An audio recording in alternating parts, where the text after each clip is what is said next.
like saar muuqaalka channelkana subscribe noo saar waa dhiirigelin markastaba like noo saar kusoo dhawo muuqaalkeeni gurigeena wuxuu u dhawaa doorka anagana waxaan ka koobnayn 6 qof aniga walaashay cid ayaa maalinkaas guriga nooga tagay walaashayna zaid ayay markaas u murugaysneed ayadoo markaas baqayso hooyaday aabahay iyo laba walaalo ila dhashay way baxeen waxayna aadeen shaqo kadib walaashay aniga waxaan soo xasuusanay inay guriga television noo yaalo gurigeena wuxuu u dhawaa doorka kadibna dhalada anagoo fiirsanayno ayay saacada waxay ahayd 12 habeenimo kadibna dhalada anagoo daawanayno oo qosqosleyno ayaa waxaan maqalnay shanqar guriga ka yeerayso runtii shanqartaasna guriga kuma ogeyn anaga kadibna jaraanjarada qolka kore ayaa fiirinay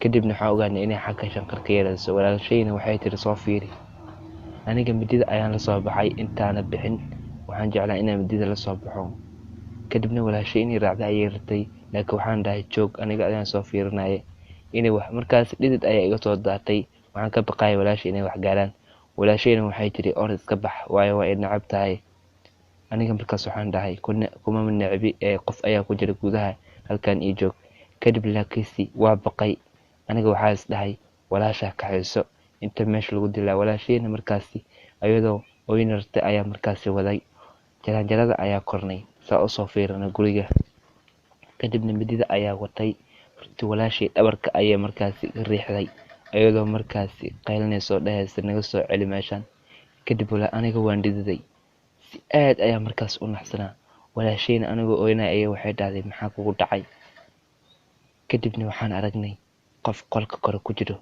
oo aad dhiig iyo wax kasta u leh kadibna guduud ayay ahaayeen runtii markaas aniga waan naxay walaashayna zaid ayay markaas u aragtay qofku argagax ayay ka qaatay aniga markaas walaashay waxay dhahday walaal naga wad meeshan booliska ayaa wacayna kadibna waxaan dhahay nikace waa runtahay aan baxno booliska aan wacnay kadibna jaraanjarada ayaa guriga ka soo degnay saa u wacnay booliska kadib taleefanka guriga yaala leelanka ayaa qaadanay inaan disho ayaa ka baqnay qolka ayaa galay guriga qolka mid ah kadibna walaashay albaabka ayay taagnay ayadoo markaas naxdan dareemayso kadibna aniga booliska ayaan wacay saan ugu sheegay arinta walaashay runtii shanqar ayay maqashay markaas shanqar albaabkeeda agteeda ka yaraysa ayay maqashay aniga markaas waan naxay markaa maqlay qof inuu albaabka soo istaagay booliskana waa u sheegay arinta kadibna jaraanjarada dhankeeda ayaa laga soo socday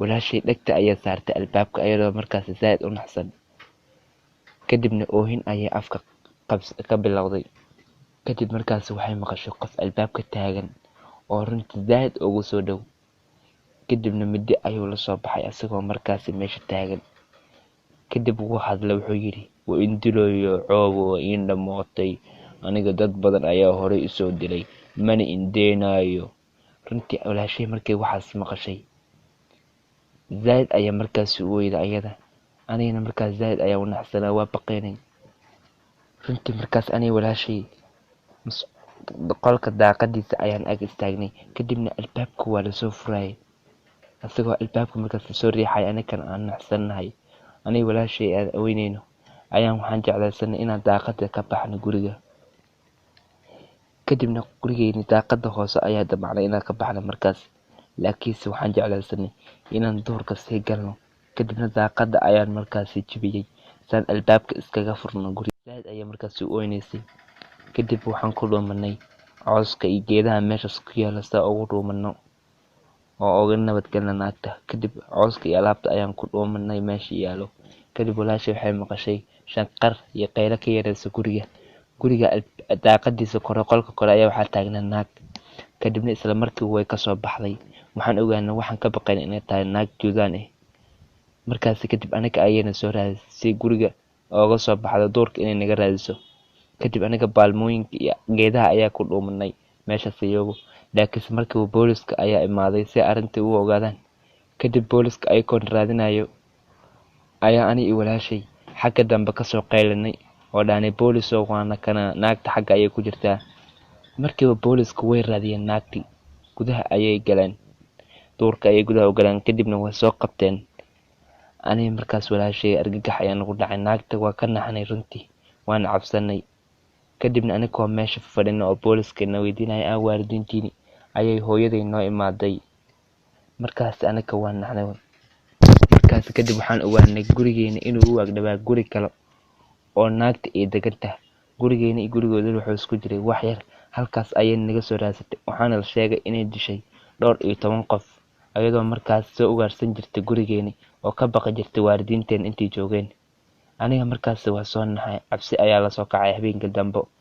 Kadibna walaalkay markasta wuxuu jeclaa inuu guriga ka harin oo shaqo uu aado. Halkaas ayayna sheekada ku dhamaatay. Saas dhawaada sheekadeena labaad ee qaybtii kale ahayd. Waxay ahayd habeen saq dhaxa. Kadibna aniga waa saaxiibtay ayaa waxaan dheelanay game. Markaas hurdo ayaa i qabatay, waana ka soo tagay saan cideeda u soo aado. Anigoo markaas marayo goob aad mugdi u ah oo laamiga ah ee tahay 6 saac iyo bar habeenimo, ayaa waxaan arkay qof taagan horteydii. Runtii aniga zaad ayaa markaas u naxay, cabsi ayaan dareemay. Laakiinse waxaan dhahay gees ka mar, wadada geeskeeda kale ayaan soo maray isa uga soo leexdo. Balse taxi ayuu joojistay wadada marayay. Goobtana cidla ayay ahayd. Kadibna waa fiiriyay wuxuu sameynayay inaan arko, laakiin si zaid ayuu aniga soo fiirinayay. Aniga markaas naxdin ayaan dareemay. Runtii cabaar ayuu i fiirinayay. Markii dambe farta ayuu ugu soo fiiqay, nooyo istoog diikolo waa ku dilayaa. Kadibna waxaan dhahay maxaa iga rabtaa ii sheeg. Laakiinse markiiba waa qayliyay, aniga ooyin ayaa ka bilowday. Goobtaasna waan iskaga cararay, asagana zaid ayuu markaas igu soo orday. Anigana waa cabsanayay. Runtii xawaare sare ayaa markaas ku socda, aniga waan orday. Balse waxaan ogaaday inuu ninka soo ceersanayo oo iga dabahnay ilaa weli. Aniga markaas naxdin ayaan dareemay, meesha cidla ay ahayd waan cararayay. Kadib waxaan ogaaday ninka inuu cabaar ii jiro oo i qaban rabo. Zaid ayuu markaas igu soo dhawaanay, anigana markaas waan daalay. Markaas anigoo naxsan, asagana uu qaban rabo finaanadeedii oo wax yar iga dhimantay inuu i qabto, ayaan waxaan arkay guri aagayga ka dhow. Balse zaid ayuu asaga igu soo dhawaa, anigana waan naxsan, waan qaylinayay. Guri noo dhow ayaan arkay. Guriga ayaan galay. Kadibna albaabka ayaan ku qarqaraacay guriga noo dhow. Bes adeerka iyo waxa uu sheegay maamada guriga joogo. Ninkii bud ayuu la soo baxay markaas asagoo ninka raadinayo. Balse ninka waalidiintay ayuu mooday markiiba wuu iska tagay. Aniga xaafadda anoo joogo arinta u sheegay oo baqbaqayo ayaa waxaa imaaday saaxiibtay oo markaas i xuleyso. Markaas kadib saaxiibtay markii imaaday xaafadda waa macsalaameynay sa uga tago aniga. Kadibna saaxiibtay waxay waceysay waalidiinteedii. Anigoo maalin kale joogo goobta jaamacadda agteedii ayuu ninkii soo daba galay. Zaid ayuuna markaas ii soo fiirinayay. Markaas kadib zaid ayuu markuu ii soo fiiriyay, aniga waan baqay. Naxdin baran ayaan dareemay, laakiin waxaan maqlay shanqar soo daba socoto. Kadibna meesha ayuu markaas igu qabsaday.